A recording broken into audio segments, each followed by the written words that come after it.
Hi everyone, this is Shammy. Welcome to my channel. These days we can't talk about enough the importance of email because according to Statista in 2018, roughly 281 billion emails were sent every day. In 2019, the number jumped up to 296.3 billion emails. By 2023, they're expecting to jump up this email to 347 billion each day. So you understand the importance of email in our life these days. However, there are certain etiquettes to follow when it comes to a good email. Have you been there? You have sent an email to someone and you forgot to attach the attachment, or it was an incomplete email and you started panicking. You forgot to write the subject of the email. You have chosen a wrong word in the email. Have you been there? Don't worry, we all have been there. But today we have pulled out the most important factors of an email based on email etiquettes. So without further ado, let's dive in. My first tip is include a clear, direct subject line. Sometimes we write an email about a meeting date changed, but then we write the subject of the email as hi. The person who has received that email is pretty busy at the time, and because it's hi in the subject, so they thought it is a casual email. So they decided to open it later on. By the time they have opened it, the meeting time was already passed. So both parties losing in here. So when you are writing an email about a meeting date change, we will write the subject meeting date changed. So if I want to give an example of good subject line, that can be meeting date changed. That can be resume of Shammy Wadud. That can be quick question about your presentation, suggestions for the proposal, concept note of seminar, or whatever, StreamYard login details, draft content of that event, short bio and photo of guest speaker for that event. People often decide to open an email based on the subject. So choose the one that portrays your subject, portrays your email. My second tip is use a professional email address. If you work for a company, you should use your company email address. But if you're a freelancer or a part-timer or a student or a self-employed person, you should use one email address that includes your name. For instance, my name is Shammy Wadud. So if I use shammywadud@life.com, that conveys my name and a domain. That domain is not important. But if you don't find your name in any domain, you can buy a domain of your own. That can be your company website or about you, your job, your services, and you can use your name and then domain.com. And in that domain, you can also portray your professionalism or what you offer as a service. You can portray pretty much anything and everything. That can be your personal website.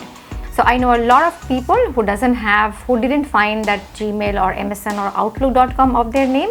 So they bought a domain and they have used their name, for instance, Shammy Wadud at abc.com or ABC, company name of your company. So in that case, your name is shammy.abc@gmail.com. That can also be used.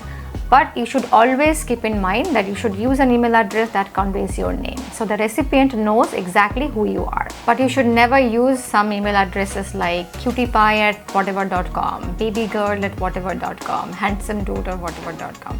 No matter how much you love that email address. That is okay when you are writing to a friend, but it is not appropriate for a professional correspondence. My next tip is include a signature block. Sometimes we write an email with a complete email, a great email, but then we don't provide any information about ourselves to the reader. So make sure that you provide some information to the reader. It should include your name, your designation, your title, your company name, your phone number. If you don't want to provide your phone number, that's totally fine.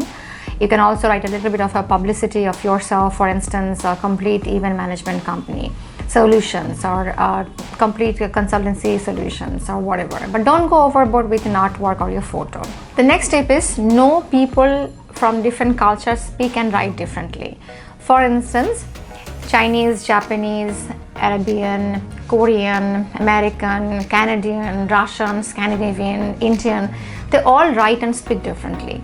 So we will not go overboard with all the details. We'll keep one thing in mind, that a low context cultures get to the point directly, and a high context cultures like Arabian, Japanese, Chinese, Indian, they want to know you personally before they want to get to your business. So when you are writing an email to these cultures or high context cultures, you write a little bit of personal details about yourself and ask them how they are doing, and then get to the point. They'll be happy.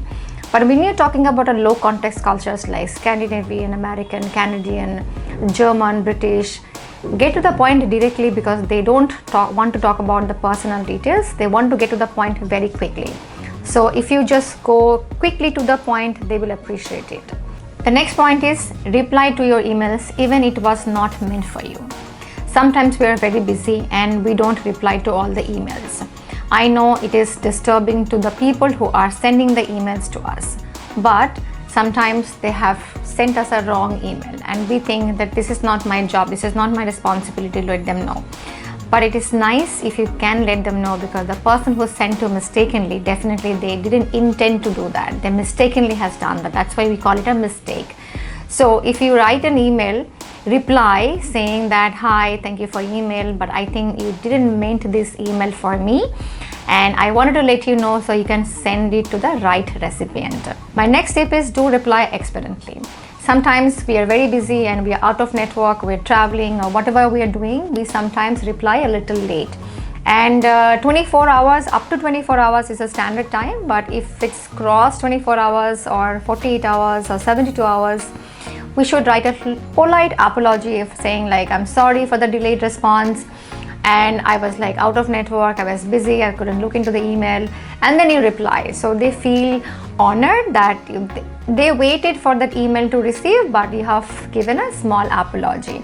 So when you give an apology, you don't become like small in that person's eyes. Actually, you become better in that person's eyes. My next point is proofread every message. Sometimes we write an email and we are in a hurry and we don't look into the exact wording, and after sending that email we are like panicking, like, oh my god, I have chosen a wrong word, or I shouldn't have written that word, or I was supposed to write that word. Have you received an email sometimes and then again after 5 minutes you receive another email and saying that please ignore the previous email?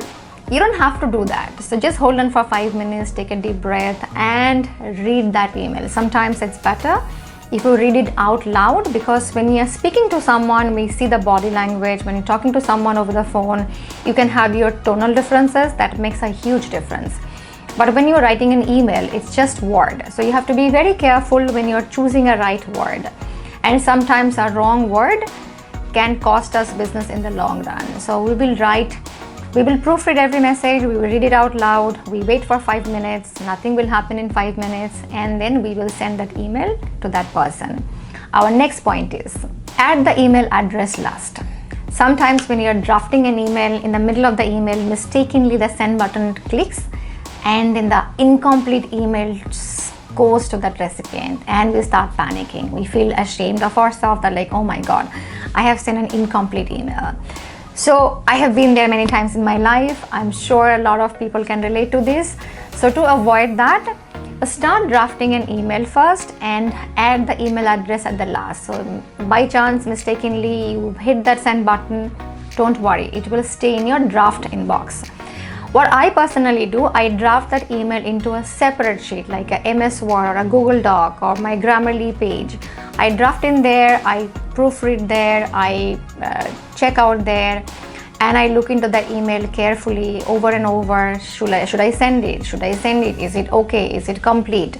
Sometimes I wait for some time and to see whether I have chosen everything correctly or not.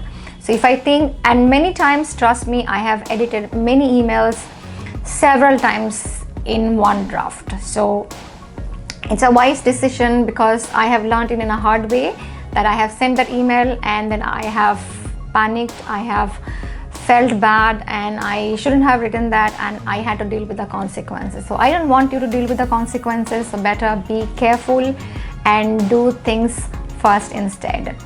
So we will be adding the email address last in order to be in the safe side. Our next point is double check the correct recipient. Sometimes, my name is Shammy, there can be many Shammy in the world, and maybe I know 5 Shammy. There are some names which is very common, like Mike.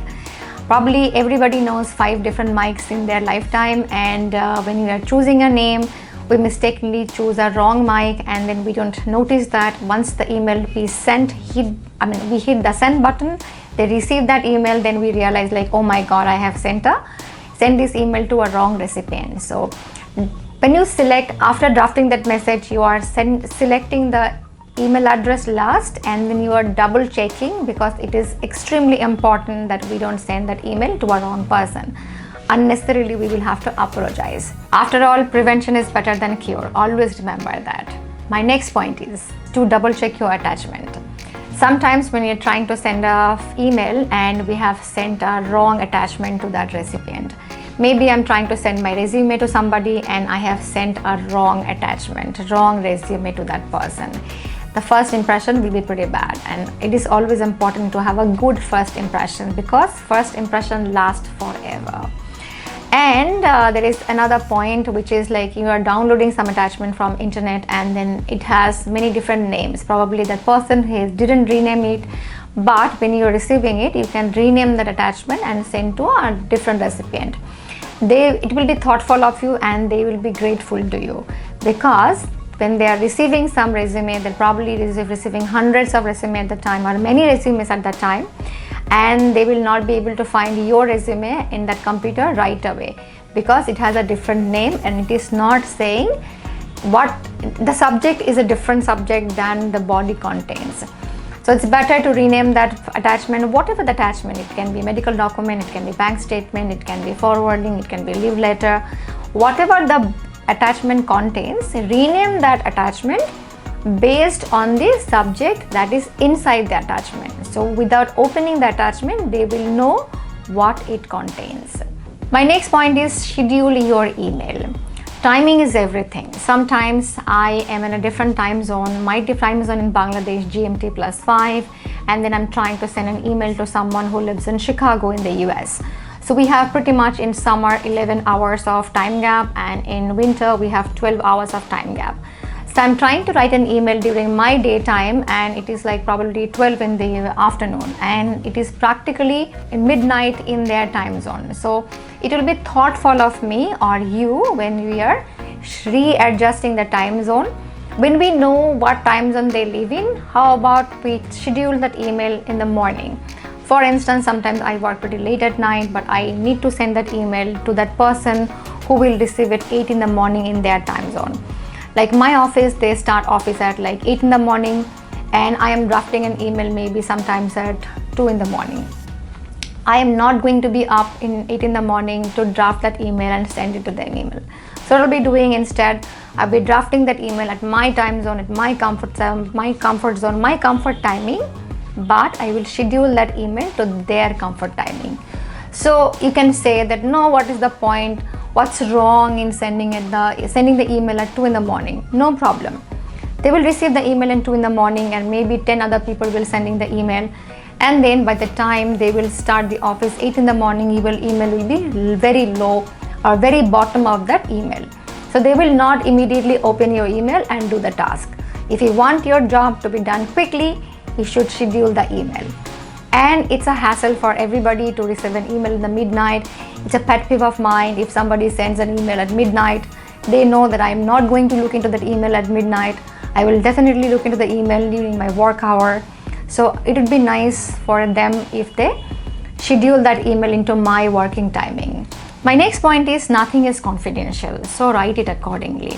Every electronic message leaves a trail. So email is something, it is dangerously easy to forward it to somebody. So when we keep that in mind, we write the email accordingly. We don't write something that we don't want other people to read it. So email should be very diplomatic, very polite and straightforward. You don't have to write unnecessary things in that email, because time is important. Many people who are professional, time is important to them. They have limited hours of work hour, and we want to maximize our timing during our work hour. And a lot of people doesn't appreciate when you write unnecessary things and they have to read a lot. So just get to the point. Sometimes it's just one line email is good enough, but don't just say the most important thing sometimes, because as we discussed earlier, different context cultures, people speak differently. Every time you're writing an email to an Indian or a Japanese or Chinese, you should write, hi, how you're doing? I hope you are doing great, or good morning. I hope you're having a great day, and this is I wanted to tell you. Thank you so much. That can be like that. So we will keep that in mind, that who we are writing that email. Are we writing it to the low context cultures or high context cultures? Is it a personal email or a professional email? Though we are talking about a professional emails here, but maybe we will be covering personal email in some other video. So this was our top 12 email etiquette rule, but we have a bonus for you if you're sticking around. And don't forget a conversation closer. Sometimes we are writing an email, a great email, but we have to write some closure because everything needs a closure. We can write regards, best regards, no reply necessary, because if you're just letting someone know and you're not expecting a reply, it's nicer to say no reply necessary, then they will know, they will not have to reply. But if you're not writing that, probably you are expecting a reply from that person, well received, thank you, well noted, or whatever. You can also say, don't forget to call me, don't forget to get in touch with me if you need any information from me, and I wish you a great day, have a wonderful day, or whatever it is. So this is our first video, and be kind in the comment section. If you want us to cover more things, you can let us know in the comment below, and we will definitely try to cover them in near future. Thank you, take care, bye-bye.